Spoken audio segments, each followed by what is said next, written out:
안녕하세요. 번지풍가 12번째 영상 진행하겠습니다. 어, 20세기 이후의 현대 과학적 체계를 통해서 불교의 핵심 사유들을, 특히 선불교의 내용들을 이해해보는 강좌 영상 계속 진행을 하고 있는데, 상대성 이론을 가지고 계속 공부를 하고 있습니다. 자, 우리가 불교라고 하면은 불교다 할 때 대승불교, 그러니까 대승불교라고 하는 것이 우리 이제 동아시아에 전해진 불교가 대승불교이기 때문에 이 대승불교의 아버지가 바로 나가르주나라는 분이신데, 이제 한자로 이렇게 바꾸면 용수라고 합니다.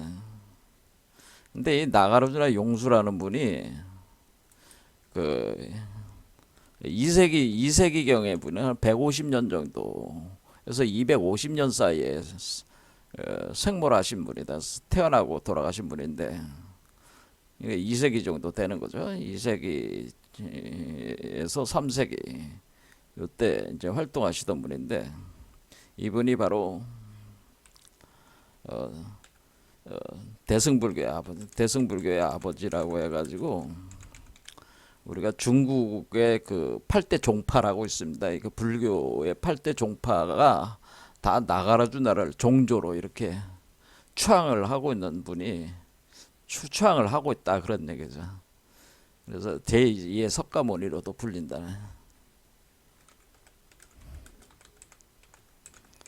그러니까 특히 대승불교는 나가르주나의 이 사유체계 중에 사유체계, 그것이 중간론이라고 하는 건데, 얼마 전에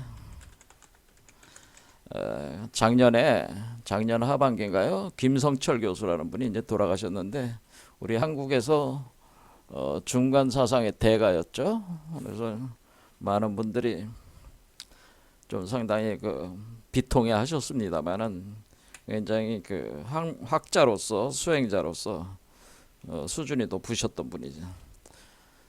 그분이 나가르주나 용수 사상의 대가였다라고 하는 겁니다. 저도 그분의 책을 몇 권 읽어봤는데, 아무튼간에 이렇게 중간론이라고 하는 것이 사실은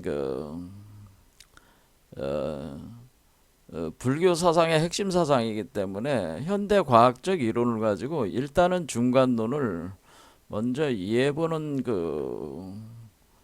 강의를 진행을 하는데, 특히 이제는 그 현대 과학에서 이제는 가장 위대한 과학자라고 알려져 있는 아인슈타인의 일반 상대성 원리의 내용을 가지고 지금 비교를 하면서 어찌 이제는 공부를 진행을 하고 있습니다. 들어가기 전에 나가르주나에 대해서 조금 더 말씀드리자면은, 나가르주나라고 할 때 나가라는 말이 나가라는 나가가 사실 용뱀이라는 뜻입니다. 용뱀. 그리고 아르주나는 이 나무라는 뜻이에요. 나무. 그래서 이 나가르주나는 나가에다가 아르주나인데, 이것은 용뱀 더하기 우주목을 합해 놓은 말이라는 거죠. 그러니까 우리가 모든 사람 속에는 우주목이 있습니다. 우주목. 여러분들도 하나의 소우주기 때문에 모든 사람들이 다 소우주체란 말이에요. 그래서 소우주기 때문에 소우주도 우주잖아요. 그러니까 우주니까 모든 우주는 우주목을 갖고 있기 때문에 우주의 나무라고 하는 거죠. 그 우주목이 모든 사람한테 다 있다고 하는 것이에요. 그래서 우주목이라고 한다라는. 그래서 모든 사람한테 있는 우주목이 이렇게 기둥처럼 서 있어요. 이 우주목이 여러분 몸 안에 없으면은 여러분이 살 수가 없어요. 모든 생명과 지혜의 근원이 이 우주목의 메커니즘을 통해서 전개가 되기 때문에, 이것이 활성화가 안 돼 있는 사람은 죽은 사람이라고 보면 돼. 마른 나무. 그래서 이 우주목이 죽은 거를 죽은 나무라고 표현하는 이 나무가 죽으면은 죽는 겁니다. 그러니까 여러분 몸속에는 다 우주목이 있다고 하는 거, 살아있는 우주목이 있다. 그래서 우주목. 그 우주목이 어디 있습니까? 그러면은 우리의 피지컬 바디, 이 거친 몸에 있질 않고 우리가 감춰진 차원, 감춰진 차원이 6개 정도 차원이 있다고 그랬죠? 거기에 이제 미세 몸이라고 하는 보통 영성과학에서는 아스트랄체, 아스트랄 바디라고 표현되는 그 바디에 있습니다. 그게 우주목이라고 하는 겁니다. 거기에 우주목이 있어가지고 우주나무라는 거죠. 그런 거를 우리가 보통 생명나무라고 많이 표현하는데, 이 생명나무만 있는 게 아니고 생명나무와 지식의 나무가 같이 덩쿨처럼 얽혀 있기 때문에 사실은 생명나무 트리 오브 라이프 해가지고 생명나무로 많이 그것을 카발라 철학에서는 그 세피로트라고 하거든요. 그 세피로트 생명나무 할 때 그 번역이 꼭 그렇게 하는 건 좀 의미가 정확하게 맞기는 어려운 개념이라고 생각이 되지만은 다 생명나무로 이렇게 표현이 번역들을 하니까 트리 오브 라이프라고 그러네.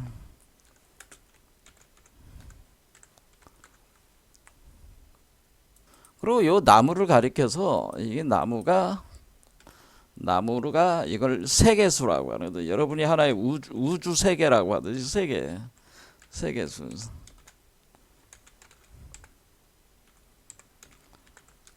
그러면은 대표적인 나무가 종류가 뭐냐면은 우리 한국에도 세계수가 있죠. 유명한 뭐 당군 신화에 등장하는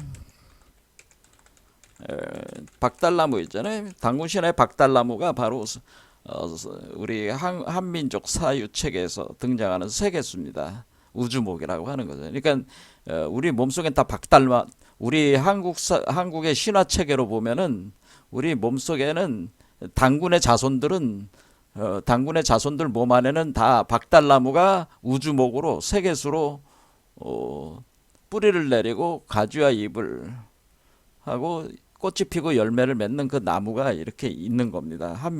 모든 한민족에게는 박달나무다. 뭐 북유럽 신화 같은 경우는 여러분들이 뭐 토르라는 라그나로크라고 하는 그거는 이제 신들의 종말이라는 뜻인데, 북유럽 신화에서 라그나로크라고 해서 토르가 나오는 주인공으로 나오는, 그러니까 그 토르가 그 멸리를 하는 망치, 번개 망치나 스톤 브레이크 같은 걸 쓰잖아요. 거기서 그 이그드라실이라고 하는 그 우주목이 거기는 북유럽 신화의 노르드 신화죠. 그래서 그 아스가르드, 그러니까 아스가르드가 어디 있냐면은 가지 쪽에 있습니다. 가지 쪽. 여기로 보면은 눈 있잖아요. 요에 해당되는 부분이 우리가 북유럽 신화는 여기가 아스가르드입니다. 그래서 북유럽 신화에는 노르드의 신화에서는 이것을 이그드라실이라고 많이 표현을 하는 거지. 그러면은 거기서 신들의 나라를 표현하죠. 신들의 나라. 근데 신들의 나라를 북유럽 신화에서는 신들의 나라를 아스가르드라고 한 거예요. 그렇죠? 아스가르드. 그래, 아스가르드가 있다. 그럼 우리 한국에서는 뭐라고 표현했겠어요? 당군 신화에서 뭐라고 표현했습니까? 아스가르드 같은 신의 도시가 있다는, 신의 도시를 표현하는 말이 있습니다. 그러니까 북유럽 신화에서는 아스가르드고요. 우리 한국 당군 신화에서는 신시로 돼 있잖아요. 배달 신시로 돼 있죠. 그렇죠. 신들의 도시로 표현해. 한자로 신들의 도시다 그런 뜻이. 신의 도시다. 그러니까 여러분들이 당군 신화 읽어보면 거기 신시라고 나오잖아요. 신시. 그래서 그 신시에 와가지고 환웅이 거기로 그 신시에서 통치를 하잖아요. 그래서 360 대소사를 가지고 풍백, 운사, 우사를 거느리고 신하들을 거느리고 그걸 통치를 하잖아요. 그게 사실 배달 신시를 얘기하는 건데, 그게 아스가르드인데, 그게 그것이 바깥에 있는 게 아니고요. 여러분 몸속에 있습니다. 아스가르드나 배달 신시가. 그러니까 배달의 민족의 배달 신신 어린이 그 사실 우리 머리 쪽에 여기 눈이 있는 쪽에 여기 있다 이렇게 생각하죠. 왜냐하면 여기가 우주를 이 소우주를 관찰하는 거잖아요. 이렇게 관찰하면서 이 우주 세계를 관찰하면서 통치를 하는 거니까. 그러니까 여기서 관찰한다는 거는 누가 무엇을 하는지 감찰한다네. 감시하면서 통제하고 살펴본다고 하는 요기가 있는. 그래서 눈이 있는 거죠. 제3의 눈이라고 하는 게 있는 거죠. 자, 이렇게 그러니까 구조가 이렇게 같다는 거죠. 그러니까 나가라주나도 그래서 나가라주나도 뭐해? 나가. 그런데 이 나무를 뱀이 이렇게 휘감고 있는 거잖아요. 그렇죠? 그래서 이 세계수를 이 뱀이 이렇게 휘감고 있습니다. 그러면은 북유럽 신화에는 뭐 어떤 뱀이 그 뱀 이름이 모릅니? 그 뱀 이름이 그 저기 요로문간드라고 하잖아요. 요로문간드. 그럼 우리 한국에서는 그 뱀이 어디에 있습니까? 그러면 뱀이 있습니다. 그게 환웅이라는 글자 안에 뱀이라는 표현이 있는데 그걸 또 설명을 해드리려면 또 그쪽으로 또 삼천포로 빠지니까 설명을 안 하겠습니다. 어쨌든 이 뱀이 휘감고 있습니다. 여기 휘감고 있다 그런 얘기입니다.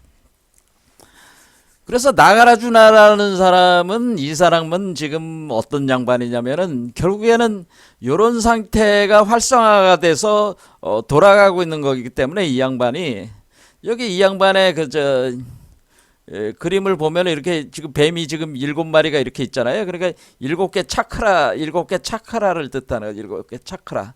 그렇죠? 7개 차크라라고 이렇게 돼 있잖아요.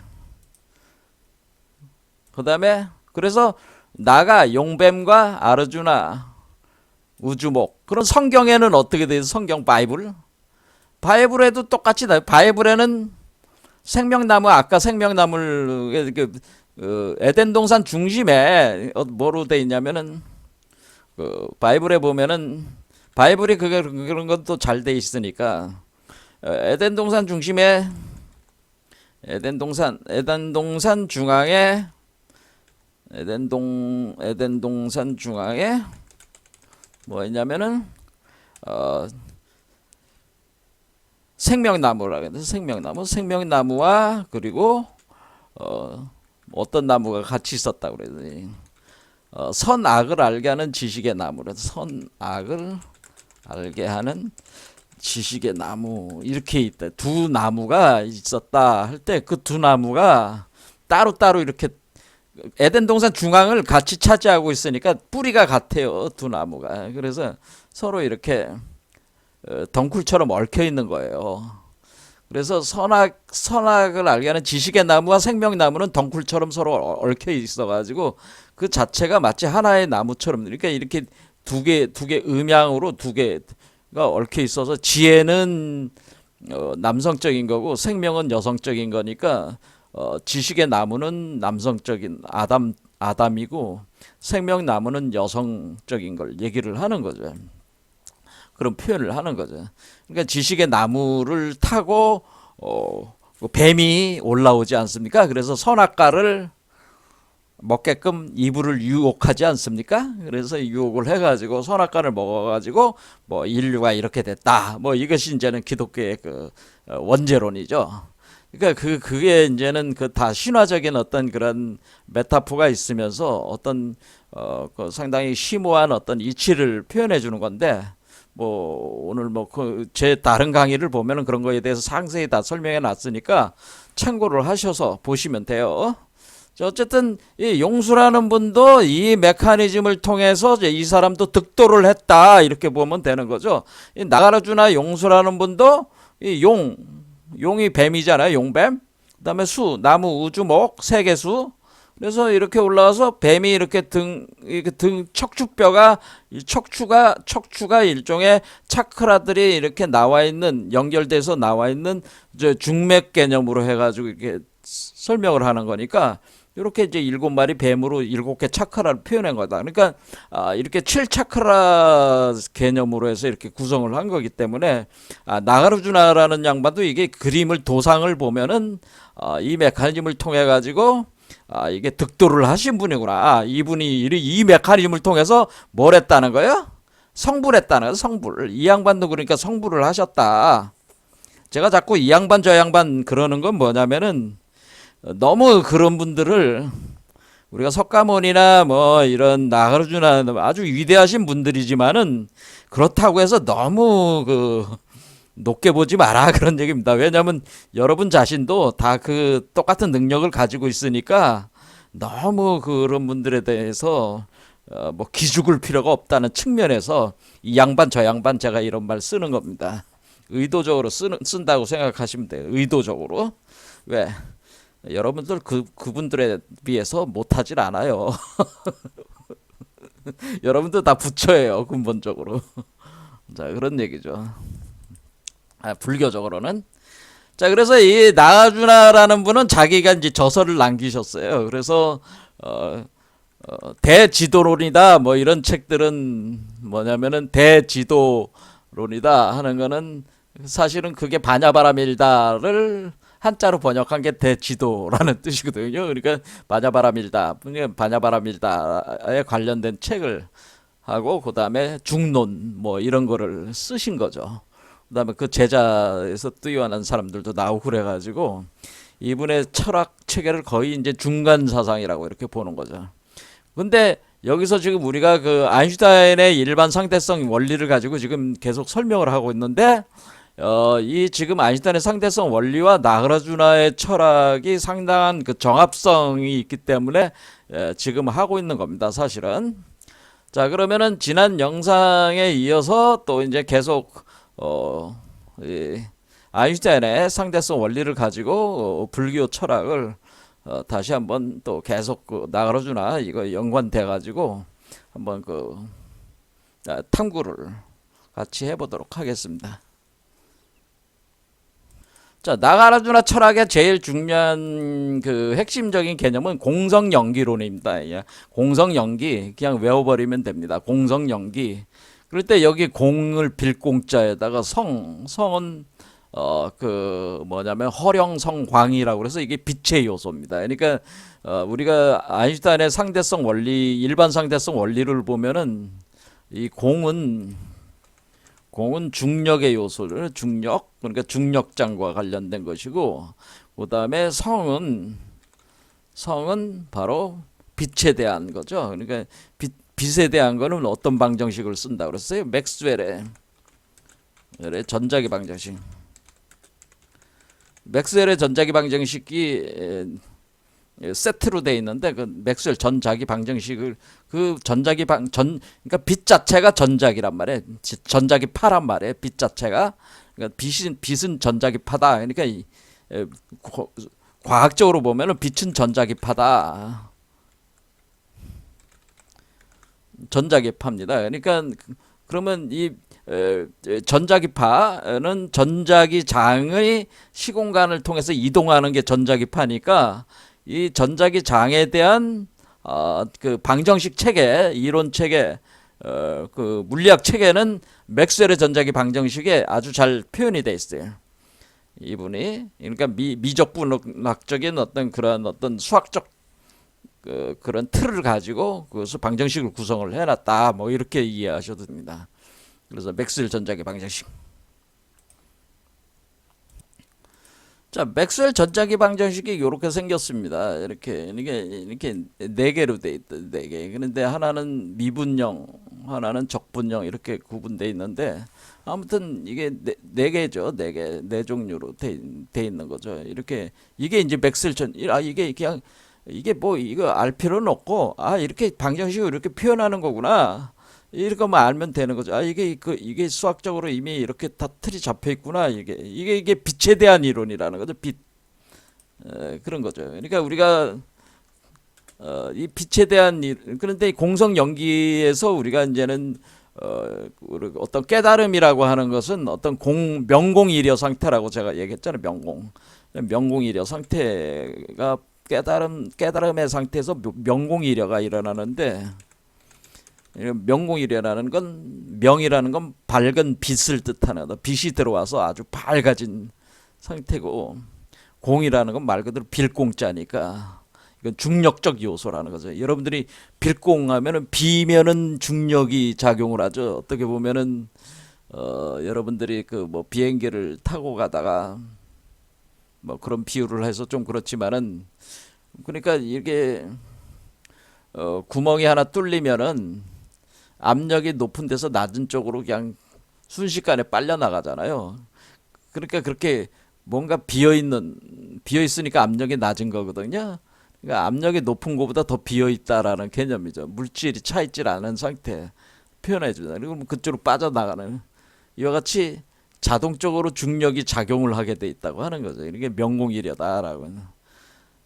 이럴 때 우리는 빛이라고 하는 요소가 요 명이고, 요 공은 바로 이 빨아들이는 것이, 중력이라고 하는 것은 잡아당기는 힘을 표현을 하는 거니까 중력장이다, 이렇게 되는 이해하시면 된다는. 그러면 우리가 아인슈타인의 일반 상대성 원리는 바로 빛과 중력에 대한 아인슈타인의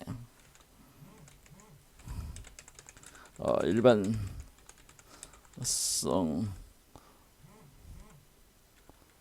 상대성 원리는 바로 사실은 뭐냐면은 중력과 가속도의 등가 법칙, 이게 이제 가장 중요한 게 가속도의 등가 법칙에 기초를 해가지고 되는 건데, 뭐냐면은 이것이 빛과 중력, 그러니까 여기서 이제 장이론이 드러내는, 마치 전자기에도 전자기 장이 시공간으로 퍼져나가는 것이 전자기 파라고 하듯이, 파동으로 나간다고 이렇게 하듯이, 이 중력이라고 하는 것도 그 중력의 힘을 필드, 마치 전자기 파 개념처럼 이해를 했다는 거죠. 그런 식으로 기하학적으로 이 장파동으로 구성을 했다고 하는 걸 제가 계속 강의를 해왔잖아요. 그래서 그것을 뭐 제망 차례라든가 뭐 여러 가지 개념을 도입을 해가지고 불교 철학하고 표현을 했습니다만은, 이게 장이론이라는 거죠. 장이론. 그리고 이 빛과 중력이 하나가 된 상태. 여기서 이제는 공성 연기할 때 이 공이라고 하는 것은 요게 중력장 개념이고, 성이 바로 빛인데요. 이 성을 뭐라고 또 따로 표현하면, 이 성이라고 하는 것은 성을 허령성광이라고 하는, 허령성광이라 해서 여기서 광자가 빛광자를 쓰거든요. 그래서 빛이란 요소는 빛. 그러니까 요 성은 바로 빛의 요소고, 공은 말 그대로 비어있음, 중력의 요소를 뜻한다는 거죠. 그러니까 요 공성, 그러니까 물리학적으로 우리가 이해를 하자면은, 이 공은 중력장이고 성은 전자기장이라고 하는 거죠. 이렇게 중력장과 전자기장이 합한 상태가 요게 좀 공성. 그러니까 공성을 물리학적으로 표현하자면은 중력장 더하기 전자기장, 이게 두 개가 하나가, 그것이 중첩되어 있는 것이 공성이다, 이렇게 생각하시면 된다는 거죠. 그것이 작용을 해서 연기 구조로 작용을 한다 할 때, 연기는 나중에 설명을 해요. 이거는 이제 대칭이라는, 연기는 대칭 개념과 관련돼 있습니다. 대칭. 우리가 이제 모든 물리학적으로 이렇게 살펴보면은 거의 모든 세상의 어떤 그런 어떤 현상들은 다 대칭 구조로 거의 다 돼 있거든요. 그래서 이게 대칭성이라고 하는 거와 이게 연기론이라고 하는 거는 또 이렇게 물리학적으로 또 이렇게 대응이 되는 개념인데, 자, 그런 건 이제 나중에 보기로 하고, 일단 공성이라고 하는 것은 공은 중력이고 성은 전자기파 빛이구나, 이렇게 생각하면, 그럼 공은 중력이요, 성은 빛이다, 빛의 요소다, 이렇게 이해하시면 되는 거죠. 그러니까 성은 빛을 발산하는 요소요, 공은 중력을 생성하는 요소다. 성은 빛을 생성하는 요소다. 그래서 두 개가 하나다. 그래서 공성, 그러니까 공성이라고 하는 것은, 그런데 이것이 여태 우리가 살고 있는 이 세계는 4차원 시공간이라고 그랬죠. 4차원 시공간이라고 해가지고 우리가 시공 연속체인데, 그 시공 연속체에서는 중력 방정식과 전자기 방정식이 별개인 것처럼 우리가 알게 됐는데, 이것을 이제 칼루차라는 분이 이것을 아인슈타인의 이 중력장 방정식을, 일반 상대성 이론의 중력장 방정식을 5차원으로 업그레이드 해보니까 거기서 통일장 개념으로 공과 중력을 하나로, 그러니까 중력이 빛이 중력으로 이렇게 상호 변환이 가능합니다. 그러니까 그러면 우리가 5차원에 들어가면은 5차원에서는 빛과 중력이 상호 변환이 된다고 하는 것을, 상호 변환이라는 건 빛과 중력 중에 하나로 팩터로 바꿀 수가 있다는 거죠. 이렇게 서로가 서로를 바꿀 수가 있으니까 상호 변환이 가능한 거니까 그게 통일장 이론이라는 게 통일장 이론. 그러니까 빛이 중력이 되고 중력이 또 빛이 될 수 있다. 그래서 공성이라고 하는 것 자체가 이게 이제는 두 개가 상호 변환이 될 수 있는 것이 바로 5차원이라고 하는 거죠. 그래서 이 4차원, 우리가 살고 있는 거는 3차원 시공간에다가 1차원이 시간인데 3차원 공간, 1차원 시간에서 4차원 시공 연속체인데, 거기는 빛과 중력이 별개인 것처럼 체험이 되고 있지만은, 이 5차원에 들어가면은 빛과 중력이 상호 변환이 가능한 그런 개념으로, 통일장 개념으로, 이게 이제 통일장이라는 거죠. 통일장으로 파악이 될 때 그것을 이제 칼루차라는 사람이 그것을 한번 5차원으로 이것을 다시 재구성을 해본 거죠. 일반 상대성 원리. 그러니까 아인슈타인은 요것만 만들고 끝났는데, 그 뒤에 수많은 학자들이 이걸 가지고 이제는 그 우주의 비밀을 풀기 위해서 일반 상대성 원리를 이제 사용을 하게 되는데, 방정식을, 그것을 5차원으로 확장을 해보니까 거기는 빛과 중력이 상호 변환이 되고 하나로 통일장 개념으로, 그러니까 전자기장과 중력장이 하나인 것처럼 상호 변환이 되는 어떤 그런 개념으로 파악이 된다라고 한 겁니다. 그렇다면은 우리가 이제는, 그런데 거기서 우리가 5차원만 있냐? 그러면 우리는 5차원만 있냐? 그런 게 아니라, 이제 나중에 이제 촉권 이론에서 어디까지 가냐면은 10차원이라고 그래요. 10차원 우주가 기본이다라고 그래요. 10차원 우주. 물론 여기서 뭐 촉권 이론이다, 막 이론이다, 뭐 이런 복잡한 얘기들 있지만, 그거는 뭐 나중에 이제 설명을 하는 거고, 일단은 10차원이 기본 우주예요. 그래서 여기서 1차원이 그 시간이고 9차원이 공간이에요. 근데 우리가 실제로 체험하고 있는 거는 1차원 시간 체험을 하고 3차원 공간을 우린 체험을 하고 있다는 거죠. 그러면 공간 9차원 중에 6차원은 어디 있느냐? 뭐 이런 얘기가 되는 거예요.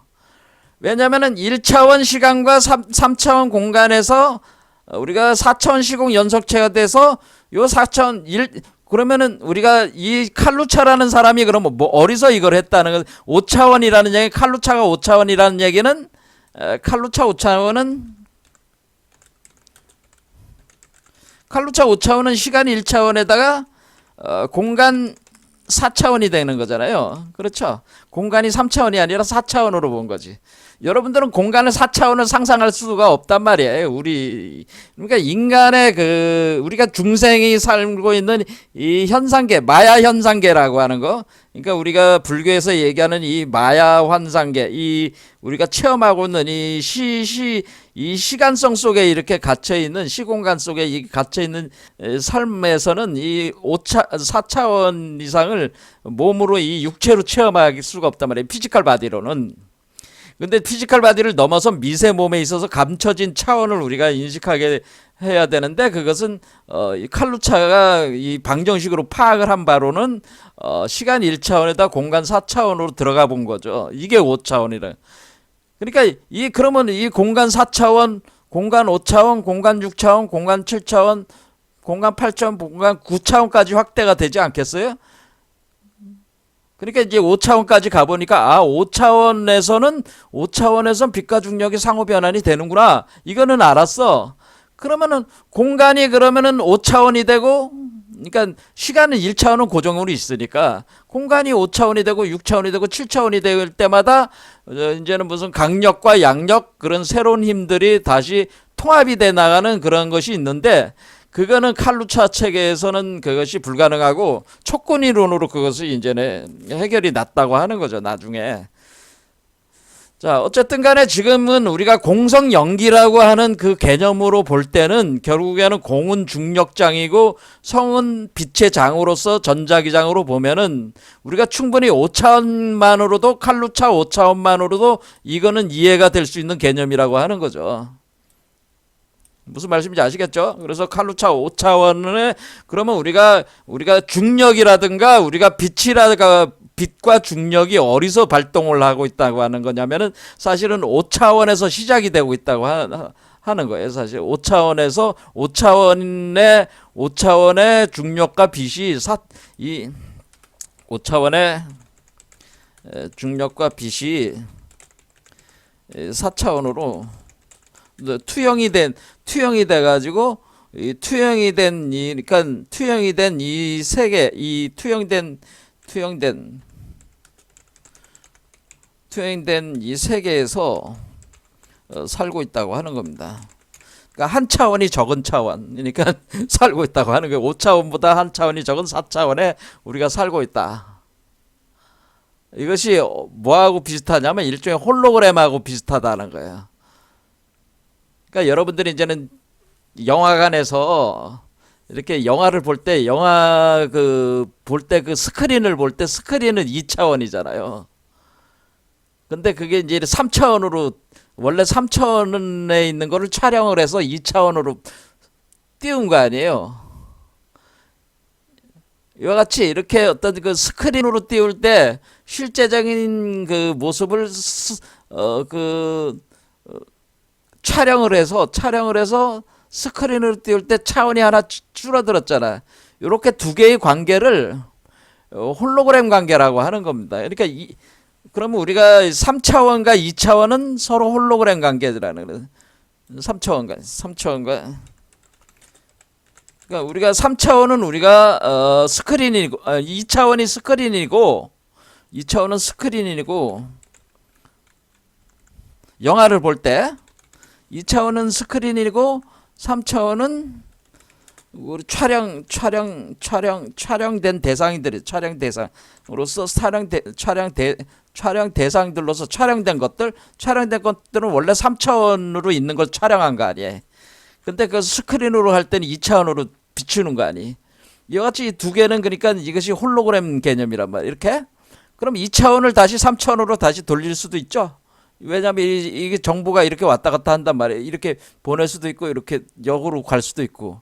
마찬가지로 지금 뭐냐면은 이 5차원이 4차원이다 하는 요 1차원의 차이는 상호간의 그 홀로그램 개념이 된다고 하는 거예요. 그러니까 4차원 홀로그램으로, 그러니까 4차원이 스크린이고 5차원이 촬영 대상이고 그렇게 보는다고 하는 거죠. 그래서 홀로그램 우주론이라고 하는 것들이 이제는 나오는 겁니다. 그래서 우리가 실제로는 우리가 5차원적인 세계인데 우리가 체험을 하고 있는 세계는 그 5차원적인 세계보다 한 차원이 적은 5차원의 홀로그램화된 세계인 4차원 세계에서 우리가 거기서 그 일종의 그 환상과 이미지로서 이렇게 존재하고 있다라고 하는 것이 일종의 그 홀로그램 우주론이라고 그렇게 하는 겁니다. 이런 거는 이제 나중에 이제는 왜냐면 홀로그램이라고 하는 거는 이제 불교에서는 모든 게 마야와 환영으로 이렇게 보는 측면이 있으니까, 그러니까 우리가 스크린에 비쳤다고 하는 거는 영화같이 스크린에 비친 건 뭐예요? 이 현상 세계를 현상을 촬영을 해서 스크린에다 비춘 거니까 스크린은 환영이잖아요. 실제는 아니잖아요. 그와 같은 개념이다 이거죠.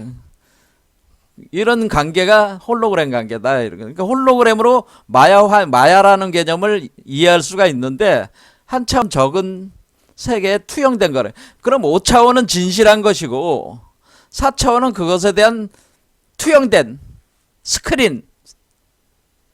이렇게 본다는 거죠. 4차원이 본체고, 그러니까 여기 5차원이 본체고 4차원은 투영된 것이다. 이렇게 되는 거예요. 그러면 4차원은 마야 세계고, 그러니까 그러면 이제 그거를 불교적으로 따지면 4차원은 마야 환영 세계고 5차원은 진실한 세계다. 이렇게 이렇게 이해할 수도 있다고 하는 겁니다. 자, 그래서 홀로그램 우주론이 이제는 가지고 마야 환영이라고 하는 개념을 이해해 볼 여지가 있다. 뭐 이런 건데, 이런 것이 이제는 굉장히 나중에 이제 촉근 이론과 함께 심오하게 들어가면 이제 말다세나의 홀로그램 우주론 같은 게 이제 나오는데, 여기서 이제 중요한 역할을 하게 되는 게 정보라는 개념이에요. 그럼 인간의 의식, 마음과 이 정보의 관계, 뭐 이런 것들에 대해서 어느 정도 우리가 해법을 찾아내야지 이것을 이해할 수가 있기 때문에 그런 강좌를 나중에 더 해가지고 그런 걸 다시 단계적으로 좀 더 치밀하게 그것을 논증을 해보도록 노력을 해봐야 되겠죠. 자, 어쨌든 지금 우리는 5차원의 그 아인슈타인의 방정식을 전개를 했을 때 중력장과 빛의 장이 하나로 상호 변환이 가능한 걸로 돼 있고, 5차원적인 것이 4차원으로 투영이 돼 가지고 우리가 마치 4차원 속에 살고 있는데, 우리는 마치 홀로그램화된 마야 환영 세계, 5차원은 진실된 것이고 4차원은 홀로그램화된 마야 환영 세계에 살고 있는 것 같은 그러한 어떤 이론 체계가 될 수도 있다. 뭐 그런 얘기입니다. 자, 그래서 오늘 보려고 하는 거는 이제는 여러 가지 개념들 지금 얘기한 거죠. 다시 좀 정리해 보겠습니다. 자, 그러면 아인슈타인은 중력과 가속도의 등가성 원리에 따라서 중력장 방정식을 만들었다. 그리고 이 중력장 방정식은 장이라는 개념을 토대로 해서 전자기장 뭐 이런 것 같은 장이라는 개념을 토대로 해서 비유클리드 리만 기하학으로 시공간적 이론 체계를 구성을 해가지고 그것을 완전히 새로운 차원으로 모든 그거를 이해하는 방식의 장이론을 기초로 해서 그걸 만든다. 그 다음 세 번째는 그 칼루차가 아인슈타인의 이론을 5차원으로 들어가다 보니까 우리가 중력과 빛이 별개인 것처럼 느껴졌는데, 알고 있었는데 거기서는 하나로 통일장처럼 움직이더라. 상호 변환이 되는 것처럼 되더라. 그런데 거기서 이제 나중에 보면은 이제는 그것이 10차원이 이제 기본 우주가 되고 6차원이 감춰져 있는 것과 같이 기술이 된다. 그리고 우리가 현실적으로 경험하는 세계는 4차원적인 시공간 세계다. 그러면은 이 감춰진 6차원은 어디냐? 우리의 미세한 몸에 감춰져 있다고 하는 거죠. 이 차크라로 7개 차크라로 구성된 6개의 매듭이 6차원을 의미하는 것이다. 이렇게 볼 수도 있다고 하는 거예요. 자, 이런 식이 된 거고, 그러면은 우리가 여기서 이제는 오늘 이제 볼 거는, 여기서 이제 블랙홀이라는 개념이 이제 등장하기 시작하는 겁니다. 블랙홀. 그래서 오늘은 이 아인슈타인의 상대성 원리, 일반 상대성 원리를 가지고 아인슈타인의 일반 상대성 이론에서 도출됐다라고 하는 겁니다. 그래서 이 블랙홀이 굉장히 중요한 개념이다. 그런 얘기죠. 이제 아인슈타인은 원래 이 정적인 우주만을 생각했는데, 전체 우주 자체가 굉장히 동적이고 끊임없이 확장하고 막 지지고 볶고 막 그 우주가 그냥 뭐 정신이 없다 이거예요. 그러니까 막 역동적이다 이거예요. 그 중에서 이제 등장하는 개념이 뭐냐면은, 이게 보니까 이 우주 중력 방정식을 푸는 과정에서 보니까 중력 특이점이라고 하는 것들이 어떤 하나의 이 우주 중력 방정식의 솔루션이라고 해서 솔루션이라고, 그러니까 해로서 등장을 하더라. 그래서 중력특이점이라고 하는 것이 특이점이 이제는 도출된다. 그러면 이거 중력특이점이라고 하는 건 뭐냐면은 뭐 간단하게 얘기하자면은 이 중력이 너무나 세가지고 이 특이점은 그러니까 여기로 따지면은 우리가 이런 것처럼 이렇게 중력이 있어가지고 모든 걸 빨아들이는 그냥 빨려 들어가는 이게 이런 어떤 특이점이 존재를 하더라라고 하는 거죠. 이게 특이점이 도출이 됐다.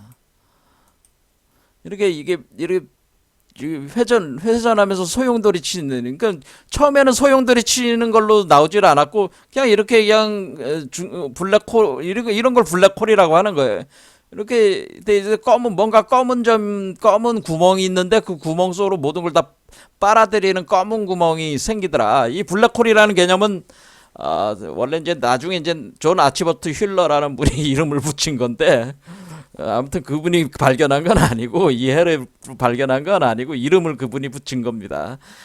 그런데 이 블랙홀이라고 하는 것이 중력 특이점의 블랙홀이 이제 나오는데 모든 걸 빨아들여. 근데 빛조차도 나갈 수 없게 빨아들이는 그런 어떤 지점이 있더라. 그 중력 특이점이라고 하는 겁니다. 그 특이점. 중력 특이점이 있다. 그래서 모든 걸 이제 빨아들이는 그 중력 특이점이 있다. 그래서 그것을 블랙홀이라고 한다라고 하는 거죠. 그래서 중력 특이점이 있어서 빨아들이는데 그 특이점에 들어가기 전에 그러니까 빨려 들어가는 중에서 빨려 들어가지 않고 탈출할 수 있는 그 경계 지점이 있더래. 경계 지점이 있다고 하는 거죠. 그 경계 지점이. 그래서 사건의 지평선이라는 게 있는데 이 사건의 지평선, 그러니까 어떤 그 블랙홀 경계라. 경계는 사건의 지평선으로 빛이 탈출할 빛이 최후로 탈출할 수 있는 경계라고 하는 거죠. 그러니까 빛을 빨아들이는데 빛이 빨려 들어갈까 말까 하는 그 지점이 경계점이야. 그러니까 그 경계 안으로 들어가면 빛이 빨려 들어가는 거고 그 빛이 그 경계 안으로 안 빨려 들어가면 그 튕겨 나가서 밖으로 나가는 거고 그러는 거죠. 그러니까 그 그런 경계를 사건의 지평선이라고 하는 겁니다. 사건의 지평선이라는 게 있어가지고 요 경계점이 있다. 그러면은 그럼 그 경계점을 중심으로 해가지고 안으로 들어갈수록 경계점에서 안으로 들어갈수록 경계에서 그러니까 블랙홀 경계에서 블랙홀도 일종의 구처럼 어떤 동그래 가지고 거기에서 안으로 중심으로 들어가면은 중심으로 가면 그 중심이 특이점이 된다. 그렇겠죠. 중심이 특이점이야. 그래서 블랙홀 경계가 사건의 지평선이 되고 그 중심이 특이점이 돼서 모든 걸 빨아들이다. 그런 얘기입니다. 이거가 이제는 해법이 이게 이제는 해로서 이것이 아인슈타인 중력 방정식에서 도출이 되면서 이게 이제는 뭐냐면은 이제는 여기서 이제는 이 블랙홀이 이제 발견이 되는 거죠. 그래서 그럼 이런 블랙홀이 실제로 있냐? 그래서 그 우주 공간에서 그 블랙홀들이 이제 관측이 된 거죠. 관측이 되고 실증이 된 거고, 그리고 은하의 중심에는 블랙홀들이 다 있더라. 그런 얘기입니다. 그러니까 블랙홀이라고 하는 거는 지금 의문의 여지가 없는 물리적 사실로서 지금 과학자들이 인정하고 있는 바다, 그런 얘기죠. 그러면은 이렇게 모든 게 다 빨려 들어가면 아주 극소한 지점까지, 이 특이점이라고 하는 거는 이 특이점이 뭐냐면은 그러면은 아인슈타인의 이론에 따라서 모든 것이 이렇게 이 특이점으로 빨려 들어가면 이 특이점은 바로 어떤 점 공간제로 시간제로, 그렇죠? 공간제로 시간제로.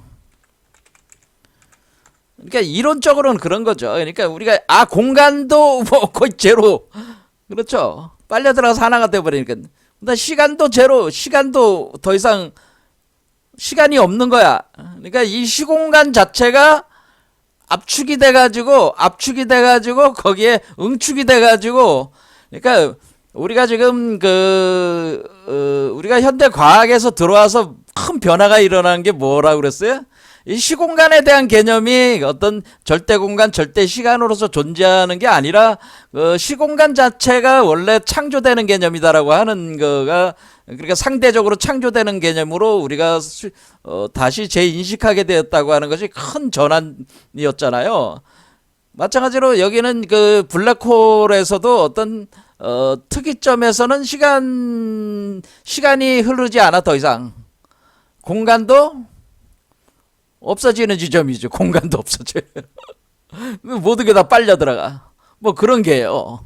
그러면은 시간제로 공간제로라고 하는 건, 시간제로 공간제로, 모든 게 다 부서지고 깨지고 모든 게 다 해체, 빨려 들어가니까 모든 게 다 해체가 된다고 하는 거죠. 모든 게 다 해체가 된다.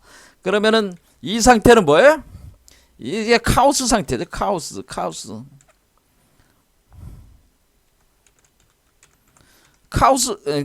카오스라고 해서 혼론, 대혼돈. 이거 카오스, 대혼돈이라. 예, 대혼돈. 그러니까 다 빨려 들어가니까 이 블랙홀 안에서는 모든 게 다 빨려 들어가면서 다 막 부딪히면서 다 짜부라들면서 다 어떻게 되겠습니까? 다 부서지면서 해체되고 파괴되는 거니까, 파괴되니까 그게 카오스 대혼돈이 되는 거죠. 여기는 이제 질서가 없어요. 완전한 무질서 상태가 되는 거죠. 완전한 무질서. 그렇지. 완전한 무질서. 완전한 무질서. 그러니까 우리가 완전한 무질서라고 하는 것은, 무질서하다고 하는 것은 뭐냐면은 우리가 그 질서가, 우리가 생명이라는 거, 우리가 이렇게 생명이라고 하는 건 질서가 있단 말이에요. 그렇죠? 질서가 있어요. 왜냐면 우리가 한 호흡을 할 때도 우리의 육체는 36.5도라는 항상성을 유지를 하고 있잖아요. 그 질서를 유지하게 해주는 하나의 기준점이 돼서 우리 몸을 컨트롤이 되는 거잖아요. 그게. 그런데 무질서하게 되면은 뭐예요? 이 항상성으로 통제가 안 되면은 여러분의 몸에 막 열이 오르고 막 그러면 이제는 그것이 여러분의 세포가 녹아 나가면서 죽는 거란 말이야. 잘못하면 파괴돼서 죽잖아요. 그러니까 이 무질서라고 하는 것은 죽음을 의미하는 거죠. 죽음. 완전한 무질서라는 거는 죽음 상태다. 죽어가는 과정이라 죽음으로 들어가는 과정이란 말이에요. 죽어가는 과정이다라고 하는. 그런 완전한 무질서다. 그러니까 카오스 대혼돈 속에 빠진다.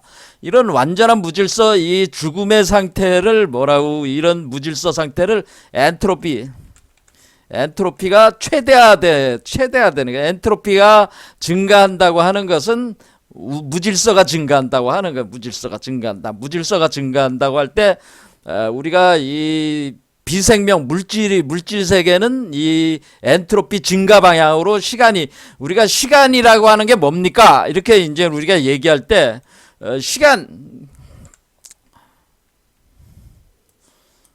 시간이라는 거를 이제는 물리학자들이 이해할 때, 시간이란 무엇인가요? 이렇게 얘기할 때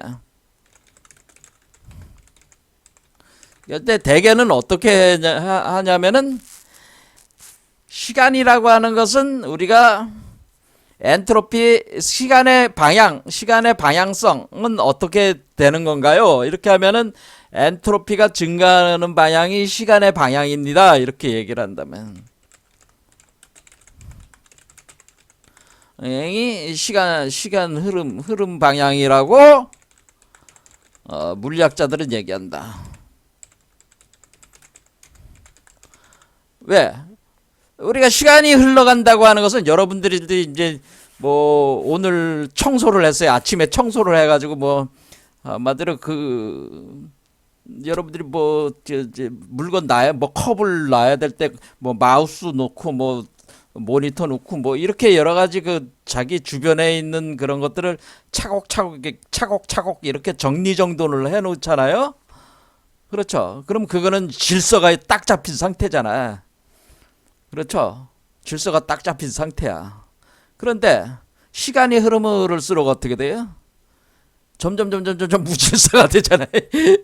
컵에 커피 한 잔 마시고 컵을 원래 여기 이 자리에 있었는데 저 자리에다 갖다 놓고 뭐 종이에다가 뭐 썼다가 툭 던지면은 저기 하고, 또 아니면 고양이가 뭐 기르는 분은 고양이가 들어와서 발로 차고 막 하면은 거기 막 무질서하게 이렇게 되는 거 아니겠어요? 그게 이제 무질서. 그러니까 이와 같이 모든 거는 이게 처음에는 질서가 있다가 무질서하게 돼 나가는 것이 시간의 흐름이다. 이렇게 할 때 우리가 무질서의 정도라고 하는 것을 표현하는 말이 엔트로피라는 말입니다. 그 엔트로피. 그러니까 엔트로피가 증가한다는 것은 무질서화가 된다는 거고, 그러면 우리가 그것을 생명과 무생명이라고 하는 것을 구분을 할 때, 생명이 있다고 하는 것은 질서가 잡혀 있다고 하는 거예요. 그렇죠. 무질서하면 죽는 거잖아요. 그렇죠. 피가 그 항상 동맥을 통해서 이렇게 돌아야 되는데 뭐 반대 방향으로 돈다든가 제멋대로 돈면 죽는 거 아니에요.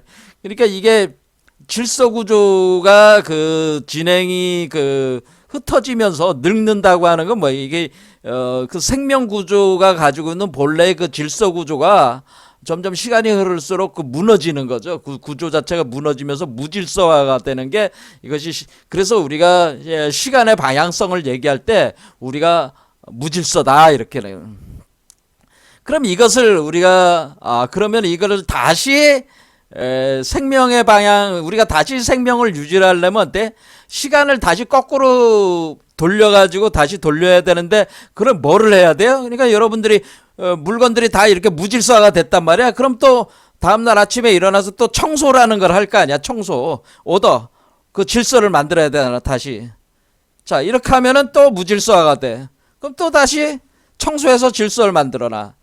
이런 식으로 뭐냐, 이렇게 그 엔트로피 증가해서 무질서화가 된 거를 다시 엔트로피를 감소를 시키려면은 항상 어떤 에너지가 필요한 거 아니에요.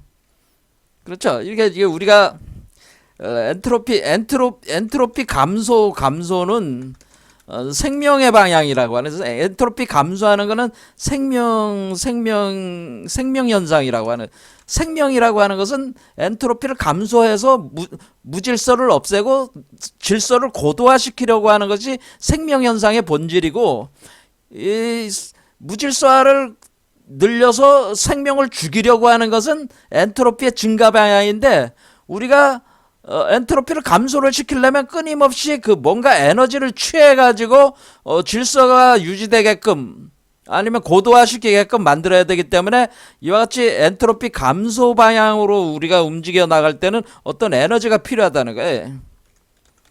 이를 감소시키려면 에너지가 필요하다. 그런 얘기잖아요. 여러분들이 청소하는데 청소하는 에너지가 들어갈 거 아니겠어요? 그러니까 엔트로피가 에너지가 필요해. 여기서 이제는 그 무한동력이라는 얘기가 나오는 겁니다. 무한동력이라는 게 뭐냐면은, 내가 엔트로피가 증가를 했는데 감소하는데 에너지가 필요하지 않아. 그러면 어떻게 돼요? 그러면 이거 무한동력이죠. 그러니까 여러분들이 자가용을 운전을 할 때 여러분들이 이제는 그 가솔린을 태운단 말이야. 태우면은 그것이 일을 하면서 바퀴가 돌아가면서 그 연로도 막 나가잖아요. 열 효율에 따라 뭐 틀리겠지만 연로도 나가고 막 그렇게 되면은 그 가솔린이 소비가 다 된 거 아니야. 그럼 다시 또 가솔린을 넣어가지고 연료를 넣어가지고 또 차를 운행을 하고 이렇게 계속 해야 되잖아. 에너지를 계속 충전을 해야 되잖아요. 그러니까 이것은 그 무질서화된 에너지로 그러니까 열로 흩어져 버린 거를 다시 모으려면은 모을 수는 없고, 어때요? 그런 물질을 충전을 시켜야 되잖아요. 그렇죠. 충전을 뭐 돈을 주고 사든지 뭐 어떻게 충전을 시켜야 된단 말이에요. 이같이 뭔가 있어야 되는데, 이런 것이 땡전 한 푼 안 들이고 만약에 어떤 이치가 있어서 엔트로피가 자동적으로 감소시키는 메커니즘이 있으면은 무한동력이 가능하다고 하는 겁니다. 그렇죠. 엔트로피를 자동적으로 감소시킬 수 있으면은 무한동력이 가능하다. 그런 거를 이제 찾는 사람들이 뭐예요? 무한동력에 대한 저기를 찾는 거죠, 사실은. 그런데 사실은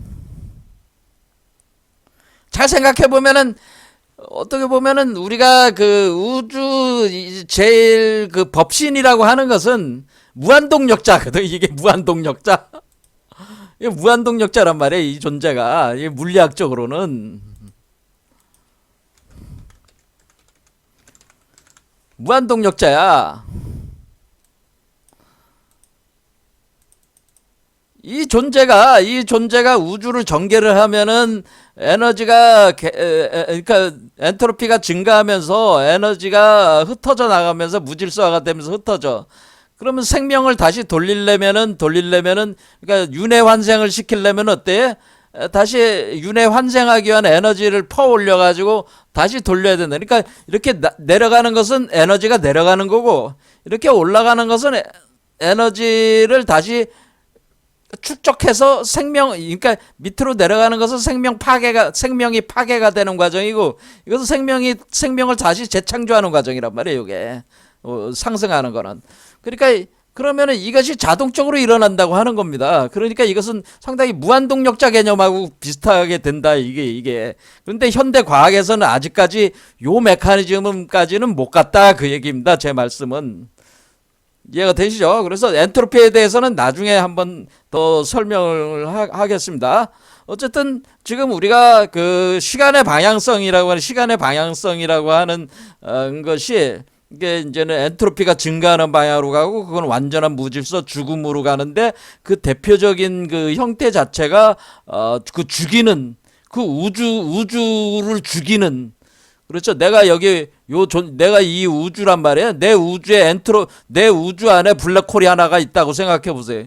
그럼 이 블랙홀이 있으면 블랙홀이 이 사람을 빨아들일 거 아니에요.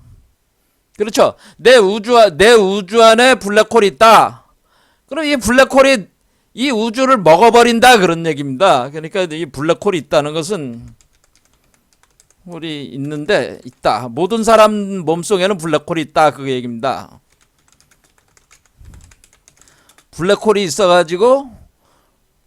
있어서 무질서를, 그러니까 엔트로피를 증가시켜서 죽음으로 이끈다, 이 얘기예요.